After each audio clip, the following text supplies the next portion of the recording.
যুক্তরাষ্ট্রের প্রতিরক্ষা দপ্তর পেন্টাগন হার্ভার্ড বিশ্ববিদ্যালয়ের সঙ্গে সব ধরনের সামরিক শিক্ষা ও একাডেমিক সম্পর্ক ছিন্ন করার ঘোষণা দিয়েছে।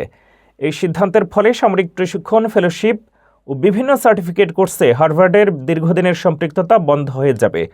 পেন্টাগনের পক্ষ থেকে জানানো হয়েছে 2026-27 শিক্ষাবর্ষ থেকে এই সিদ্ধান্ত কার্যকর হবে। তবে বর্তমানে অধ্যয়নরত শিক্ষার্থীরা তাদের কোর্স শেষ করার সুযোগ পাবেন।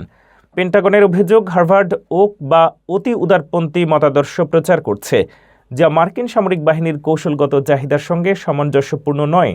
প্রতিরক্ষামন্ত্রী পিট হেগসেথ বলেন, হার্ভার্ডে পাঠানো অনেক কর্মকর্তা বিশ্বায়ন ও উগ্র আদর্শে প্রভাবিত হয়ে ফিরে আসছেন, যা বাহিনীর কার্যকর দক্ষতার সহায়ক নয়। তিনি জানান, সামরিক শিক্ষার মান ও কার্যকারিতা বিবেচনায় অন্যান্য আইভি লীগ বিশ্ববিদ্যালয়ের সঙ্গে সম্পর্ক পর্যালোচনা করা হবে। ট্রাম্প প্রশাসনের এই পদক্ষেপ একাডেমিক স্বাধীনতা নিয়ে নতুন করে উদ্বেগ সৃষ্টি করেছে।